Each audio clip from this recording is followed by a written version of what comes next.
We've done it. We got past Mansfield. Just about. Not the easiest of games. We never make it easy for ourselves, though, do we, Arsenal fans? Arsenal 2, Mansfield 1, away at Mansfield in the FA Cup 5th round. Sends us through to the quarterfinals. But before we talk about today's game, make sure to like, subscribe to my channel, and turn on them notifications. But let's talk about the game. It's a weird game. It was a weird game because it's Mansfield away, League One Mansfield. They're not the best team in League One or the worst. They're mid-table. I think they're 15th or 16th in the table, 24-team league. So they're in there, but they're not really doing great. So it's a game you expect to turn up and win. Maybe not 3-4, 5-0, because we all know what the FA Cup brings, the magic of the cup. Lower league teams always want to get the big teams because it's a chance to play on TV. You've got all the eyes on you. You get more money as a club. The owners for these smaller clubs love it. And it's a chance for players in those teams to sort of showcase what they can do against the supposed best players in the world. So it was never going to be an easy game. But I think we made it harder for ourselves than we could. But let's just start with the lineup. The lineup was an interesting one from Mikel Arteta. We saw Kepa play, Mosquera, Calafiori and Salmon. And they're the only real defensive players in the team. So we were always going to just have 3 centre-backs effectively sort of controlling the ball, cleaning up any danger that came their way. Then you had Norgard starting, Dowman, Havertz, Trossard, Madueke, Martinelli and Jesus. And it's Havertz as well, if I didn't say him. But it's a very weird team from the off. And it's, of course, against League One opposition. But it was the sort of team I welcomed. A chance for the players to be quite expressive, not be too rigid in their usual shape. It was the sort of system that allowed the likes of Havertz, Trossard and Dowman to rotate and roam. They didn't have to stick to their usual sort of rigid shape in the classic 4-3-3 we play, where we have sort of a left 8, a right 8, the wingers staying wide, the fullbacks inverting. It was a completely different Arsenal team to what we're usually seeing. So that was nice to see something different. But yeah, I don't think it exactly went to plan today, and I don't think it was ever going to be free-flowing because it's just not how the boys are used to playing. But let's start with Dowman and Salmon. They're 2 youngsters, both 16. Arsenal were the first top-flight team to start 2 16-year-olds in a starting 11. So that's quite impressive, a nice bit of history. I think it's a little bit of a touch to the sort of Arsene Wenger legacy, where he often used cup competitions to blood youngsters and give them their first try and first taste of first team football. And I think Max Dowman is more than ready for the professional men's game. It's scary, actually. He turned 16, end of December, start of 2026. And he looks like he's been playing for a season or 2 at this level, and he's only just turned 16. His talent is scary. I mean, I'm not sure how good Dowman can be, but I think his ceiling is almost exponential. I think his natural ability in terms of the way he can dribble with the ball, turn on the ball, find passes, his vision. There's still obviously a lot to improve in his game, but he's got everything you need to be a sort of successful player in the attacking positions. He's got speed, he can dribble with the ball, he can shoot, he's courageous, he's got bravery. He never really pulls out of challenges. He goes into 50-50 battles. He's got a little bit of a defensive side to his game as well. For me, he's probably our best outfield player today. And for me to say that about a 16-year-old playing in midfield is incredible. How he is the best player in our team today. It's sort of why I'm going to criticise some other players, because I don't think you should be letting a Max Dowman outshine you. But maybe Max Dowman is genuinely just that special. What I saw from him today, I want to see more. I want to see more of him maybe in the Champions League. Obviously, we've got the Carabao Cup final. I doubt we'll see him in that. Hopefully in the Premier League. I know it's tough because we've got the title race. I'm hoping we can sort of put that to bed relatively early so you get to see Max Dowman and Marli Salmon in the league. But just want to big up Max Dowman. What a player. Great temperament on him. He looks like he's very calm. And I think we've got a really exciting player there. So I'm excited to see what Max Dowman can do. Marli Salmon, I think he had a decent game. Of course, Mansfield score, and it sort of comes from a pass he tries to make to Mosquera, and it doesn't quite reach Mosquera. For me, I actually put Mosquera more at fault because I think he could have come and collected the ball, but he tried to sort of be safe and run back. He ended up getting caught on the turn, and Mansfield striker, I think it was Evans, made us pay for that. So, yeah, I have sympathy for Salmon because it was technically his pass that led to that goal, but I think between him and Mosquera, they sort of made a bit of a mess of that. But that's sort of what these games are about. It's sort of learning from your mistakes, making them at this level in the FA Cup when there's not exactly the most pressure against you. It's a game that was almost a formality for me, even when in the second half when we weren't playing great and we let Mansfield score. It always felt like we were going to win. It was just a matter of when and not if, and eventually they got the job done. But I just want to talk about a few of the senior players that I mentioned not really being at the level. Kai Havertz wasn't at his best, but I think he took it easy on purpose. It was his first start in a few weeks as he's come back, gone out this season. So I think the club are really monitoring his minutes and not going to force him back and don't want to rush his time into the squad back because he's had problems with injury. So Havertz you can sort of sympathise with.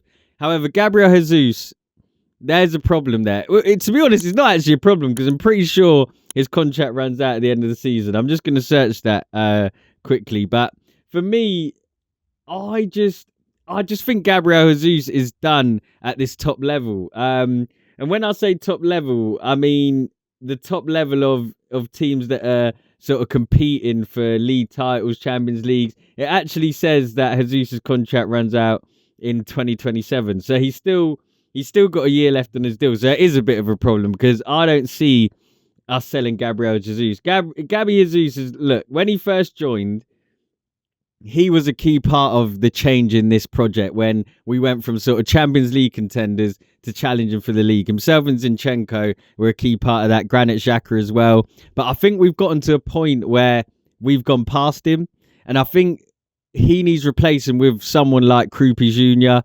Kenan Yildiz signed a new deal at Juventus, so I don't think it'll be him. Yan Diomande could play through the middle or out wide, but I think Krupi Jr. at Bournemouth, I spoke about him before the season started, in my Wonder Kids one to watch, along with Max Dowman and Ngomoa, and all three, to be honest, have had a decent season. Malik Diouf at West Ham was in there. He's having a decent year. So Krupi Jr. for me, now he's had a year in the Premier League. He's had a decent year. I think he scored 7 or 8 Premier League goals, some good goals in there as well. I think that's where we need to make the change in the summer. Maybe we have to loan Gabriel Jesus out or try and just sell him for a nominal fee. But I think we need to move him on and bring in some young, fresh blood, someone that can actually challenge Gyökeres and keep him on his toes. And I think in Krupi Jr., that's someone that can provide that.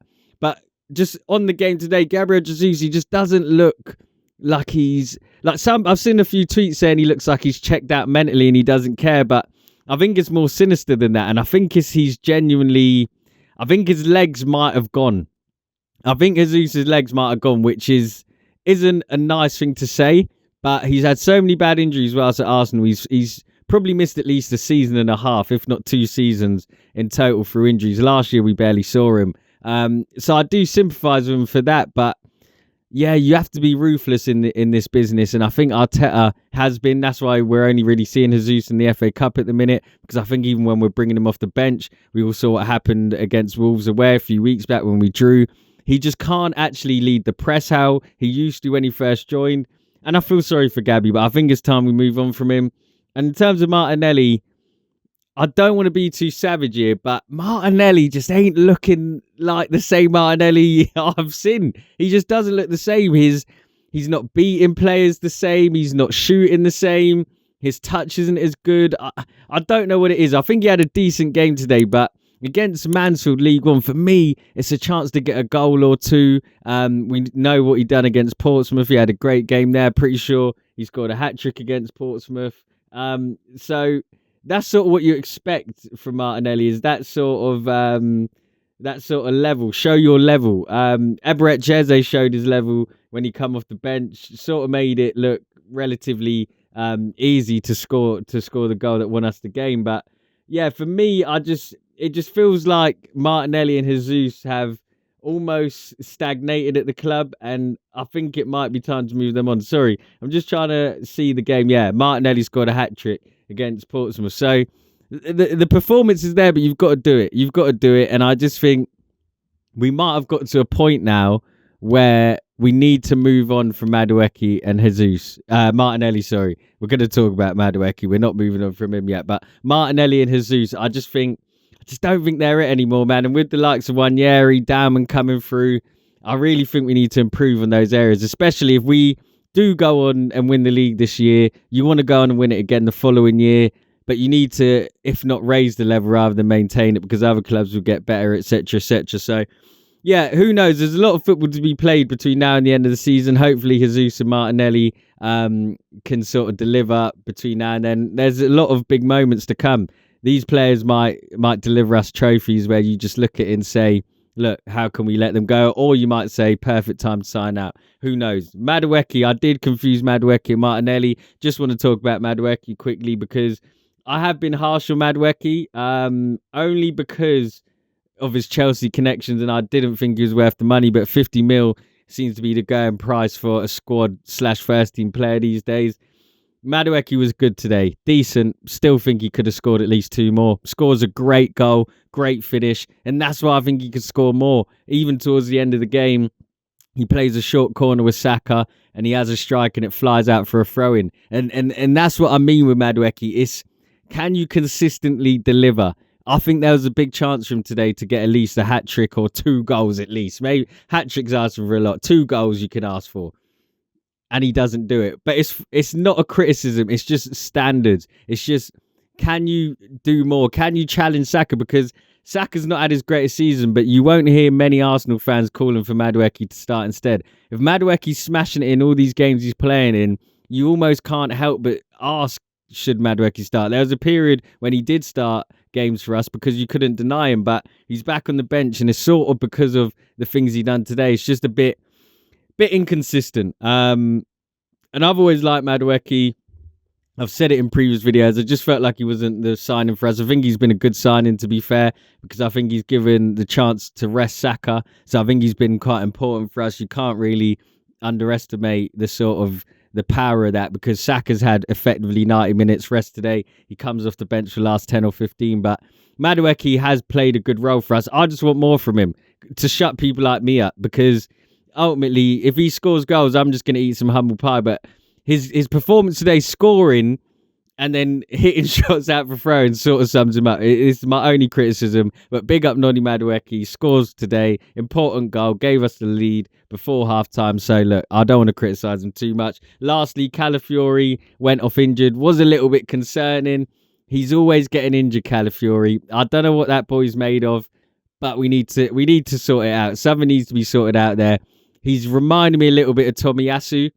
Hopefully it doesn't get as bad as that, because Tomiyasu seemed to get an injury that sort of almost ended his career, it seemed. He was basically out for the best part of 2 years, but I'm not sure what it is, man. Arteta's got a bit of a curse with fullbacks. Timber doing his ACL in his debut. We've obviously had Tomiyasu in his injuries, Calafiori, Ben White. I don't know, man. Maybe Arteta's cursed with fullbacks, but hopefully Calafiori's all right. Hincapié and Timber did come on, so we're in good hands. We are in good hands. But we're through to the next round. Through to the next round of the FA Cup. Another competition that we're in, that we can win. Carabao Cup final, Champions League, Premier League, top of the league, FA Cup. Listen, this could be a very good season, but the team's still left. Liverpool went through yesterday, beating Wolves. Wrexham and Chelsea play later today. Newcastle City after that. Tomorrow you've got Fulham, Southampton, Port Vale, Sunderland, Leeds, Norwich, and then West Ham, Brentford. So the games are there. The teams are there. Chelsea, City, Liverpool are still in it. So it's not going to be easy. It's not going to be easy. There's a strong chance we get one of them. We might get Man City in the next round if they beat Newcastle. Personally, I'd love it if Wrexham beat Chelsea and we got Wrexham. I just think the sort of fairy tale, or not really a fairy tale, but the story around Wrexham is quite interesting. So yeah, that's the sort of landscape of the FA Cup. We'll look at the rest and watch the rest of the games today, and we'll find out, I believe, on Monday before West Ham Brentford who we have in the Cup. It could be tomorrow, I'm not sure, so don't quote me on that, people. But yeah, that's it from me. Not really too much else to say. It was an interesting game. I think Arteta would have learnt a lot about some senior players in that game, and I think the likes of Jesus and Martinelli, I think their days could be numbered. Honestly, and that, it's not trying to be too edgy. It's just, I know, knowing Arteta, he's quite cutthroat. He doesn't hesitate to get rid of players. And yeah, I think Jesus 100% won't be here next season. And Martinelli, even Trossard, those two, they're in danger. They're in danger. But that's it from me, people. Catch me soon. Not sure when. I'm sure I'll be dropping some content on the channel throughout the week. Leverkusen, of course, in the Champions League, so I'll be dropping some content around that. I will actually be predicting the whole Champions League run, mainly from Arsenal's perspective, but I'm going to do a prediction of all the games and see who ends up where, and hopefully it ends with me picking us to win the whole thing. So look out for that video. That's it from me. I am actually 8 subscribers of 600. Shouts out TalkSport Arsenal. I was on there with Delu Laguna and Luke Henry, and a lot of the guys who watch me on there have come over and subscribed to the channel, so thank you for that. 8 more subscribers. If you're watching, just hit that subscribe button. It really helps. But yeah, until next time, people, I'll see you then. Peace.